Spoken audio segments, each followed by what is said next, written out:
Hi, everybody. Ian Bremmer here, kicking off your beautiful spring week from New York City. A little quick take. Thought I'd talk today about Russia. Going to be in the news this week. Putin doesn't like it when they're out of the news for too long. Certainly plenty going on between the U.S. and Russia right now. I'd say, first of all, to start off, the relationship is in the toilet. We know this. It is the worst it's been since the early 80s. That was true even under Trump. Trump and Putin personally had a pretty good relationship, but Trump wasn't able to get anything really done for the Russians because, both the Republicans in Congress, key members of cabinet under Trump, massive amount of constraints on what Trump could actually do, whether it's trying to bring Russia back into the G7 or, recognize Crimea as a part of Russia, or remove or reduce sanctions. None of that actually got done. In fact, the relationship deteriorated over the 4 years.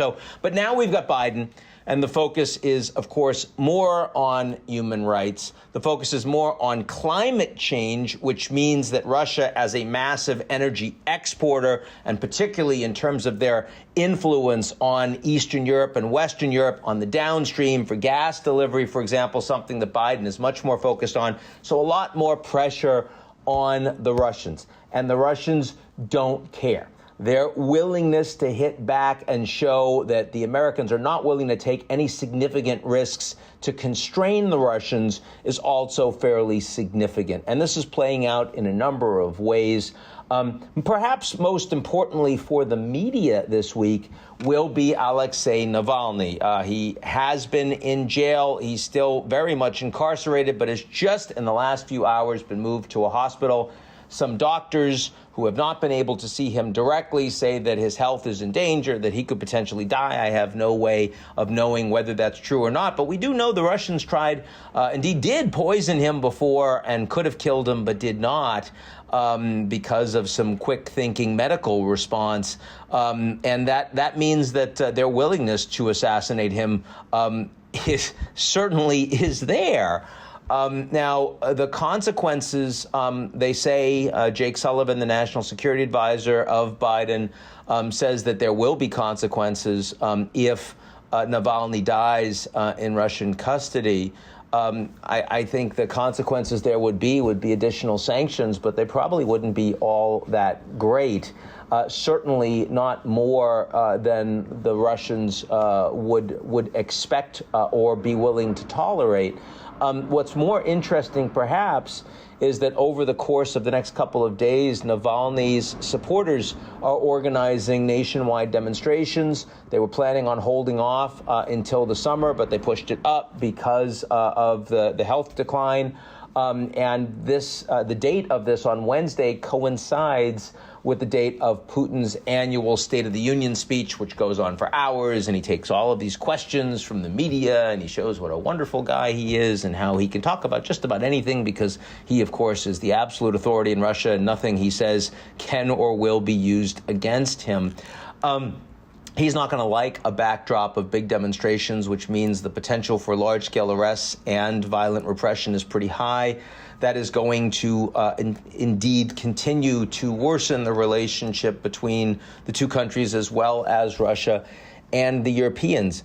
But I still don't think this is going to move the needle very much. A couple of points here. One, all of the sanctions that the U.S. have put against the Russians so far have paled in terms of response to Navalny compared to what the U.S. did to the Saudis following the Khashoggi assassination. There you had 76 members of the Saudi government that reported directly into Mohammed bin Salman that were personally sanctioned. The U.S. has done none of that to people that are close to Putin. In fact, they've assiduously avoided putting sanctions on any oligarchs that would embarrass or cause problems for Putin directly. And that's a message, right? I mean, the Russians know that the Americans are capable of doing that, and they also know that it would have major knock-on economic effects. So Biden doesn't want to do that. Also, I want to say that as much as it disturbs me, it even repulses me that Navalny has been treated the way he is.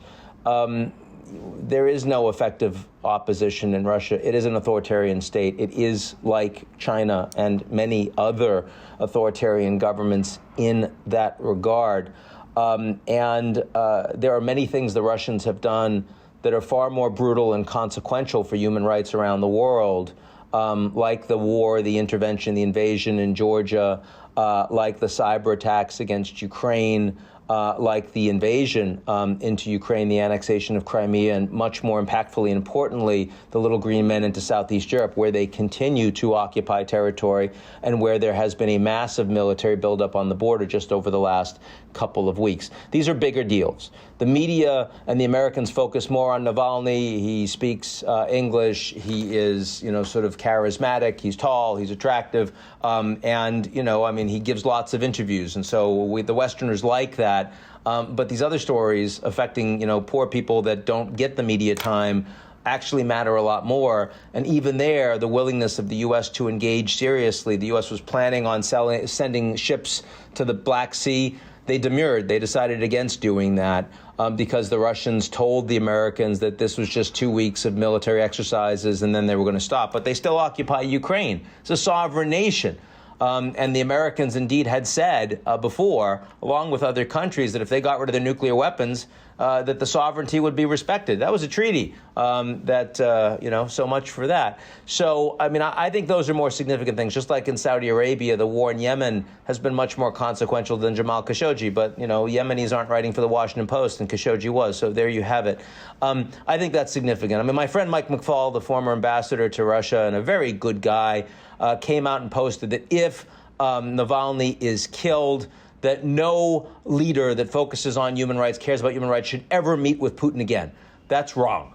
And that's wrong because you have to meet with leaders that do repugnant things in a world where national security means that we are dependent on each other. There's mutually assured destruction, that we don't want these much greater consequential issues to impact us. So, and also the fact that we focus so much on these issues around consequential individuals as opposed to masses of people that end up suffering so much is one of the big problems that we have in society today. And we'd all be much better off if we were spending a lot more time focusing on the occupation in Ukraine, for example. I do think that ultimately, even though the Russian-U.S. relationship is not about to break, it's not about to explode. I didn't mention the cyber attacks yet, and we didn't do much in response to the cyber attacks on the U.S., except that we engage in cyber attacks against Russia all the time, and our cyber capabilities are every bit as great as Russians on the United States. And so they hit us with solar winds. It's embarrassing. That becomes public. We're engaging in espionage all the time, and we're not destroying each other's critical infrastructure. I think the bigger issue is the fact that Russia is a country in decline, that their economy is doing poorly, that makes it worse for their pensioners. It makes it worse for the average Russian member of the middle class. It means that Putin's support levels, which were very high when they annexed Crimea, have gone down, and they're likely to continue to. And that means that, Navalny or not, there are going to be more demonstrations. There's going to be more willingness to go against the existing regime, at the same time that Putin has just forced through a law that says that he can basically be president through the 2030s, because, heck, why not? It's not a real democracy.